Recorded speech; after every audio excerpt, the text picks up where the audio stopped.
Let's turn now to Brian Nick for more analysis on the Fed and the market. He is Chief Investment Strategist at Nuveen. Brian, welcome. Nice to have you here.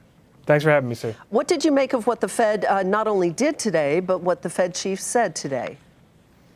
Yeah, I think what he said was much clearer than what was in the statement. So we had to wait about a half hour for it to become, I think, crystal clear that, yeah, the Fed does intend for this to be the last rate cut, at least for the moment, and that they're moving into December with, I think, somewhat more optimism that some of the policy risks that had been bothering them have mitigated somewhat on trade, potentially on Brexit. And they don't think that continuing to cut rates is going to be necessary for the U.S. economy to grow at about where it grew in the third quarter, which is about 1.9%. That's the Fed's forecast for next year. It's about our forecast as well. So the trade situation, though, still seems to be somewhat more fluid than certainly the market would like it to be. Is that the biggest risk for the Fed now?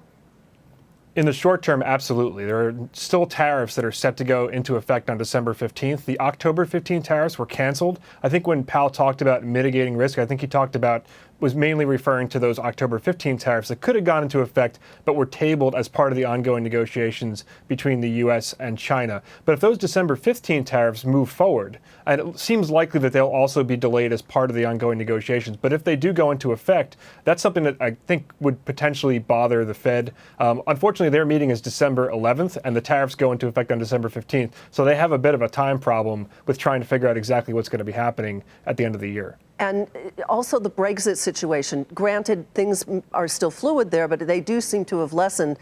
How would you rate that in terms of a risk for the market, the economy, and the Fed? It's still a risk, but it's much lower than it was because the risks of the UK crashing out of the EU with no deal in place and a lot of uncertainty about how the border would be treated, how taxation would work.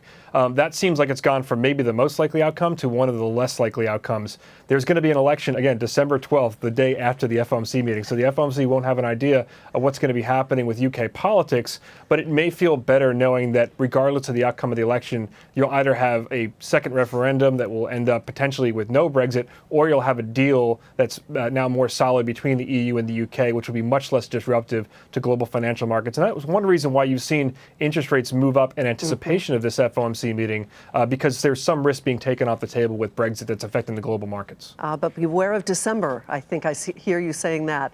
Brian, thanks so much. A lot can go wrong in December. Yeah, exactly. Brian Nick with Nuveen. Thanks so much.